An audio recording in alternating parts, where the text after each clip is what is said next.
Assalamu alaikum wa rahmatullahi wa barakatuh. Que la paix soit sur vous ainsi que la miséricorde et la bénédiction. Euh, la France, la France petit à petit devient un hôpital psychiatrique à ciel ouvert. Toute personne honnête intellectuellement, toute personne rationnelle, logique ou même qui a la raison euh, peut constater ceci. Personne peut nier ceci.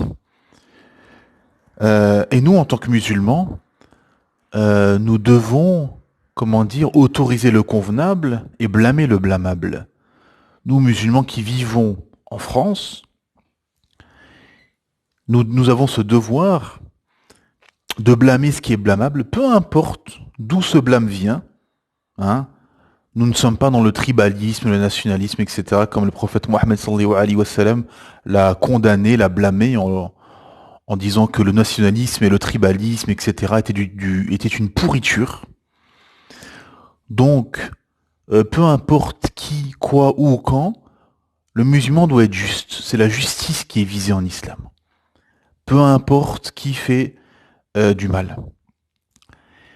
Et tout doucement, c'est pas d'un coup sec, hein, mais tout doucement, petit à petit, la France sombre dans les abîmes de plus en plus, à tous les niveaux. Il y a tout qui explose au niveau social, au niveau sociétal, au niveau économique, au niveau éducatif, au niveau des relations humaines, au niveau politique, au niveau des lois, au niveau de la justice, à tous les niveaux, hein, tout se déchire petit à petit.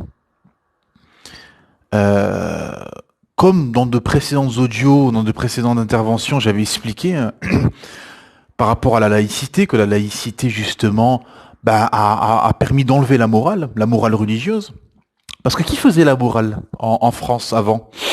Parce que vous savez, quand Allah subhanahu wa ta'ala a révélé les législations aux prophètes, que ce soit le Zabour, les psaumes, la Torah, l'évangile et la dernière législation qui a été révélée pour toute l'humanité, et qui a abrogé les précédentes législations, qui est le Coran, le Saint-Coran, accompagné de la Sunna prophétique.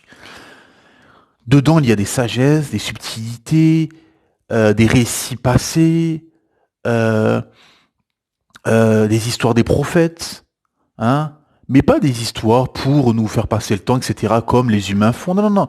C'est des sagesses qu'il y a. Des sagesses, des récits, des profondeurs pour que nous ne tombons pas comme dans les erreurs des peuples passés. Et dans sa dernière législation, le Coran, et dans toutes les législations, Allah subhanahu wa ta'ala a révélé des lois. Parce que qui est mieux placé pour légiférer des lois, pour instaurer des lois dans la société dissuasives, parce que la loi, le but de la loi, c'est qu'elle soit dissuasive, hein. Sinon ça sert à rien. Hein. Si tu es dans une prison qui est plus un hôtel particulier où tu es nourri, logé, tu manges, tu bois, tu joues à la console de jeu, tu fais de la musculation, ça dissuade personne, quoi. Bon. Et donc Allah Ta'ala nous a mis des lois dissuasives, justement, justement, pour qu'il y ait la sécurité de la cité, pour que la, pour que la cité, justement, soit, pour qu'il y ait un ordre public dans la cité. Sinon, la loi ne sert à rien. Si c'est pas pour faire peur, si c'est pas pour dissuader les gens, cela ne sert à rien. Bon. Et Allah Ta'ala a révélé la morale. Parce que qui peut instaurer une morale dans une société? Personne, aucun humain. Parce que l'humain est contraint, et de base l'humain est ignorant et ingrat, et l'humain suit l'émotion, les passions, l'idéologie et les passions du moment. Bon. Et Allah Ta'ala nous a révélé la morale. Bon. En France, en Europe, en France, parce que là on parle de la France, qui faisait la morale pendant des siècles? C'était ceux qui sont restés sur l'évangile et qui croyaient suivre Jésus, qu'on a appelé par la suite chrétien. Parce que comme je dis souvent, aucun prophète n'a dit je suis chrétien, bouddhiste ou juif. Hein, tous les prophètes étaient musulmans soumis à Allah subhanahu wa ta'ala, ils étaient soumis à Allah. Et ils sont venus avec le même message, le tawhid, l'unification divine, le désaveu des idoles et des hommes vers la lumière de la soumission, le désaveu et le désaveu de la soumission des idoles et des hommes vers la lumière de la soumission du Créateur, Allah subhanahu wa ta'ala. Et par la suite, donc, les chrétiens, l'Église a dominé l'Europe, et c'est eux qui faisaient la morale. Bon, la aqidah, le dogme était complètement faux, c'est-à-dire qu'ils sont tombés dans le paganisme, c'est devenu des païens, etc., en prenant des prophètes comme idoles, alors que les prophètes ont été envoyés justement pour, pour amener l'unification divine, l'adoration en un seul Dieu unique, Allah subhanahu wa ta'ala, le Créateur unique. Et quand les chrétiens dominaient la France, l'Europe et la France, il y avait une morale qui était tirée de l'évangile. Il y avait des choses qui étaient vraies. L'interdiction de l'homosexualité, l'interdiction de l'adultère, la seule relation entre hommes et femmes, c'est via un mariage. Il fallait que tu ailles voir son mahram, c'est-à-dire le papa de la fille, ou un autre homme de la famille si le papa n'était plus de ce monde, pour épouser, pour demander la main de cette fille. Il y avait une morale établie. L'homosexuel était lapidé sur la place publique, les sorciers et les sorcières étaient brûlés, il y avait la peine de mort, il y avait la lapidation sur la place publique. Voilà, donc il y avait des lois dissuasives et il y avait une morale. Voilà. L'Église plaçait le curseur de la morale. Mais du moment qu'il n'y a plus de morale, à partir du moment où vous enlevez la morale de la société, c'est chacun fait ce qu'il veut finalement. C'est chacun suit ses passions, son idéologie, etc. Et c'est ce qu'on assiste aujourd'hui en France. Voilà, chacun suit son idéologie. Vous avez les écolos qui vont se mettre sur le périph', sur l'autoroute et qui vont bloquer la circulation. Vous avez des gens qui changent de sexe. Vous avez des gens qui vont vers le véganisme, comment ça s'appelle, les véganes, etc. Il faut donc plus toucher d'animaux, etc. Qui sont contre l'abattage des animaux, alors qu'Allah Ta'ala les a créés pour nous permettre de nous déplacer avec, transporter nos marchandises et nous nourrir de leur lait et de leur viande, comme Allah Ta'ala nous l'explique dans la sourate Les Abeilles, la sourate 16. Ainsi de suite, voilà. Chacun suit son idéologie, ses passions, etc., ce qui le branche et ce qui l'intéresse. Et donc, en fait, qu'est-ce que le système veut de vous aujourd'hui? Veut que vous soyez finalement juste un tas de viande sur pattes, sans but, sans sens, et que vous assouvissez vos passions et vos besoins et vos désirs des plus farfelus. Et le système va vous aider. Le système va faire des lois pour que vous puissiez changer de sexe, pour que vous puissiez vous euthanasier, pour que vous puissiez vous marier entre hommes, etc., etc. Le système va vous aider, hein, à assouvir vos besoins et va endoctriner la société. On a vu notamment qu'il y avait eu un spectacle de travelots, de transsexuels pour les bébés de 0 à 3 ans. Mais vous vous rendez compte?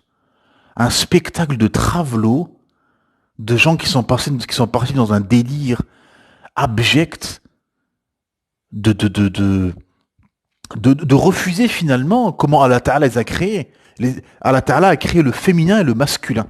Dans toutes choses, même dans les fleurs, il y a le féminin et le masculin. Il y a les deux. Il y a le féminin et le masculin, et il n'y a pas de troisième voie.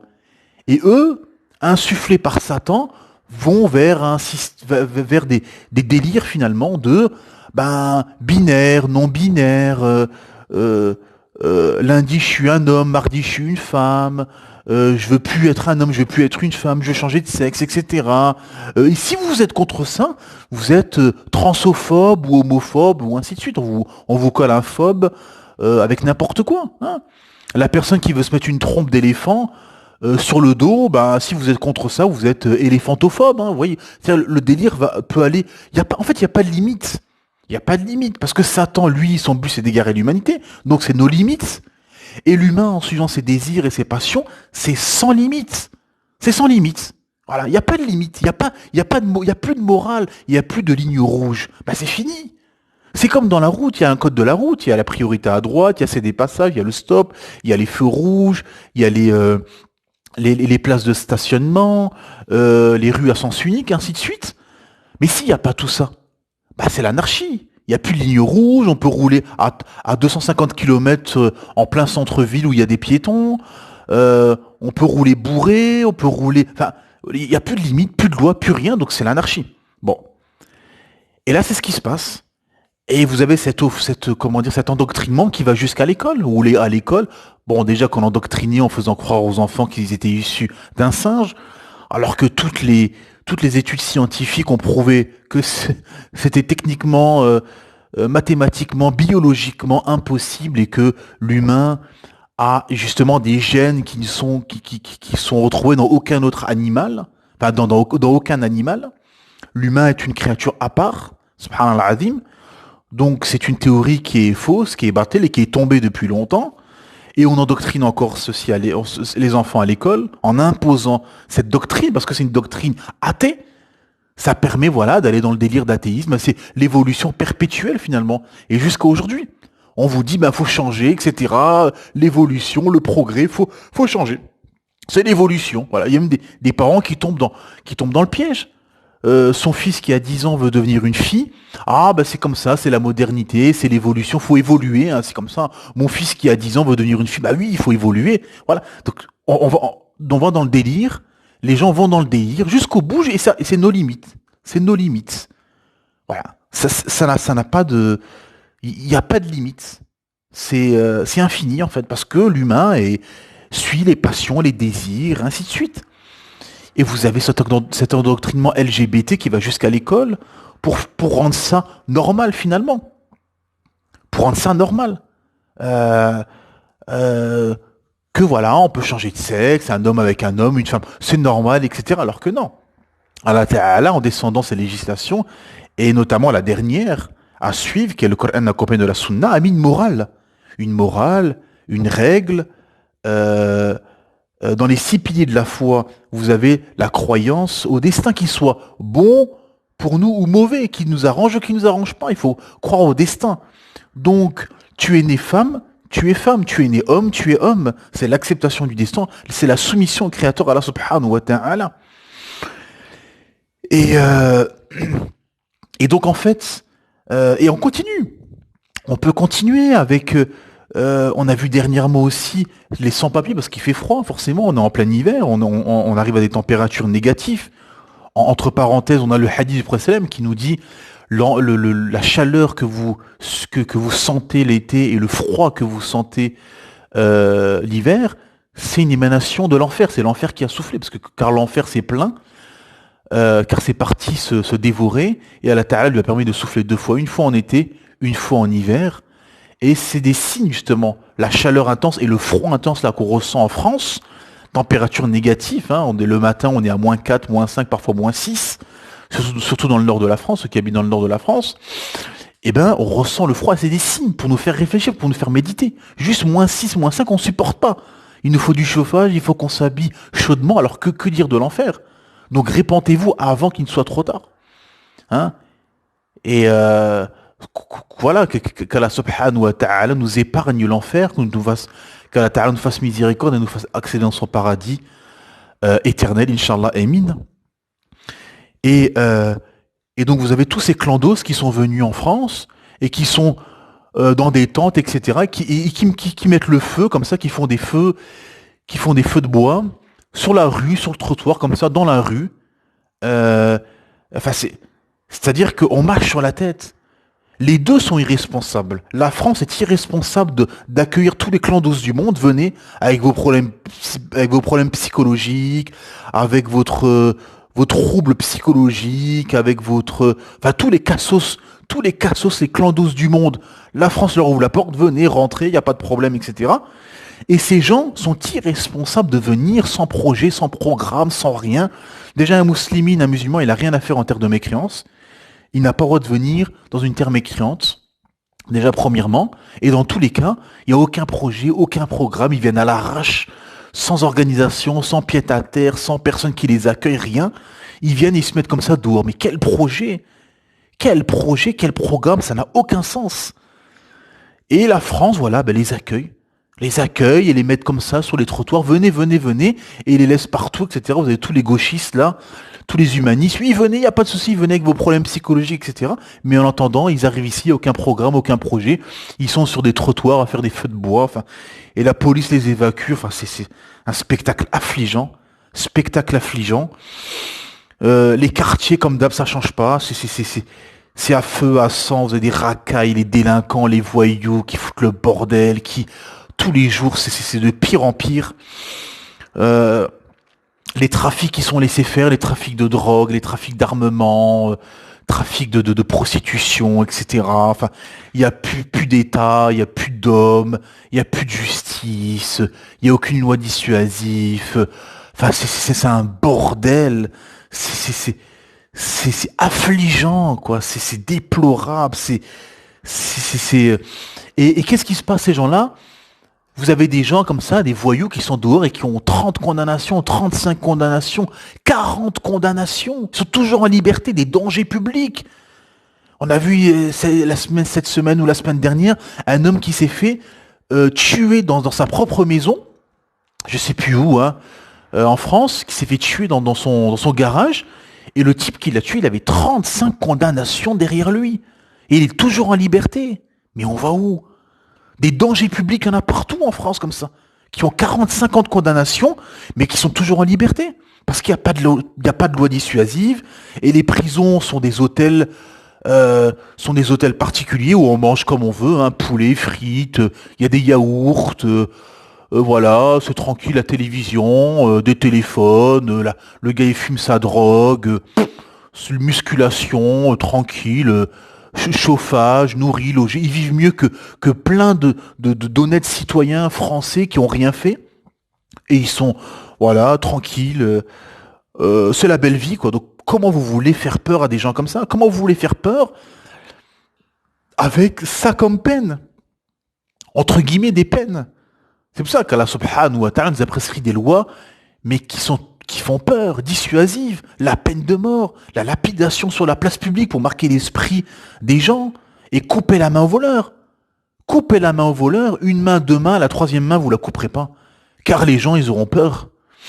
La peine de mort, voilà, c'est une enclume qui est au-dessus de la tête de chaque personne qui voudrait faire des actes dont les conséquences seraient la peine de mort. La lapidation sur la place publique avec l'humiliation, le déshonneur pour la personne qui est lapidée et pour la famille aussi. Enfin, il y a les lois d'Allah subhanahu wa ta'ala, il y a plein de sagesse et subtilité derrière qu'il faut comprendre. Et non, là, l'humain, non, oui, non, c'est barbare, c'est le Moyen-Âge. Bah ok, bah dans ce cas-là, ne te plains pas des conséquences. Hein, comme j'avais tweeté l'autre jour un tweet avec une discussion entre un musulman et un athée, où vous avez l'athée qui va dire, bah il y a à peu près, et c'est le chiffre à peu près officiel, il y a à peu près 1000 cambriolages par jour en France. Vous ne rêvez pas. C'est un chiffre, vous pouvez vérifier. Chaque jour en France, il y a à peu près plus ou moins 1000 cambriolages. 1000 cambriolages. Donc si vous ramenez la solution, coupez la main au voleur en vous disant oh non, c'est le Moyen-Âge, c'est barbare. Ben d'accord, te plains pas des conséquences. Et quand ces gens-là se font cambrioler, ah ben ils vous disent pas je coupe la main à ce voleur, je lui coupe la tête carrément. Ils voudraient couper la tête de ces cambrioleurs. Allah subhanahu wa ta'ala sait ce qu'il y a dans nos âmes et a prescrit la seule loi légitime et la meilleure loi pour dissuader les voleurs, les racailles, les délinquants et tous ces gens-là. Tout simplement. Parce que les gens, ils parlent comme ça, ils n'ont pas subi.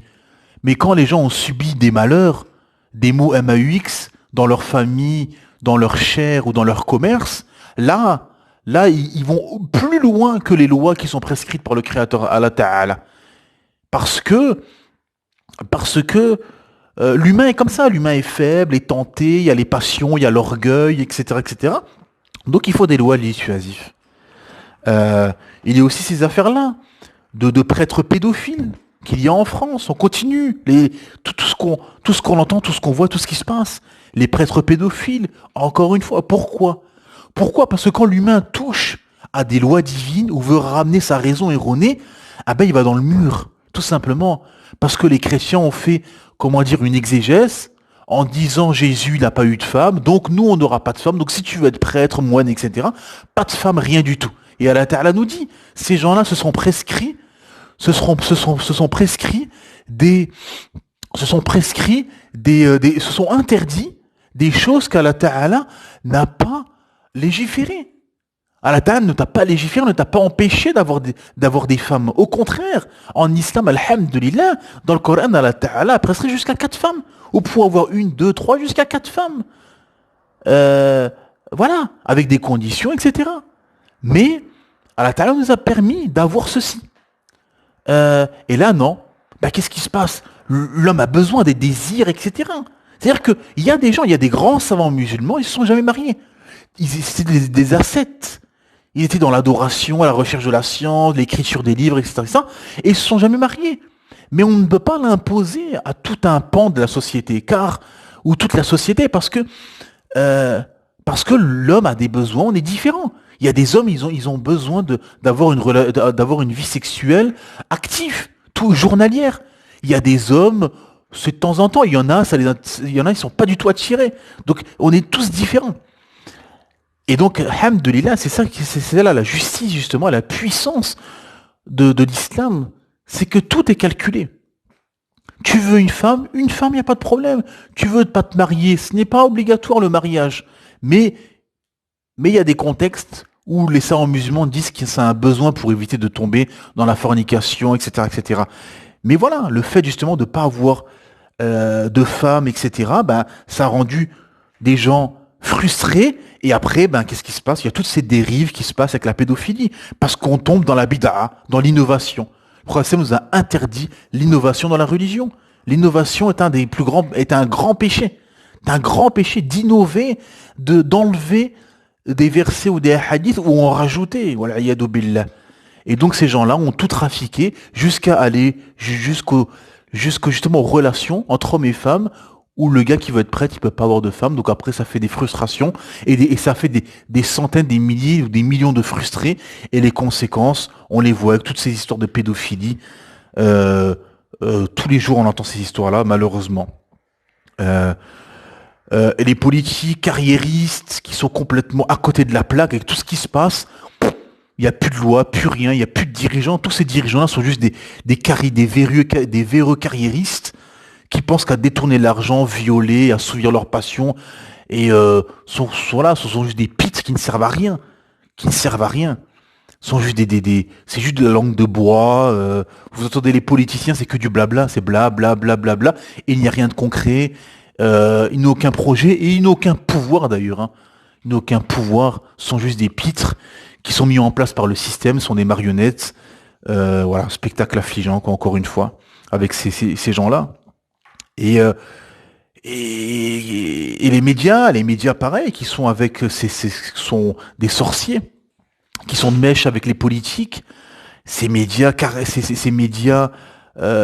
sorciers médias qui sont juste là pour désinformer et à raconter justement seulement ce que leurs employeurs et le système veut, tout simplement, hein, parce que les médias français sont tenus par une poignée de milliardaires et le journaliste qui est tout en bas de l'échelle, qui présente le journal, etc., il peut pas aller au-delà de ce que lui imposent ses employeurs, car une fin de contrat leur sera notifiée, une fin de contrat prématurée leur sera notifiée, tout simplement.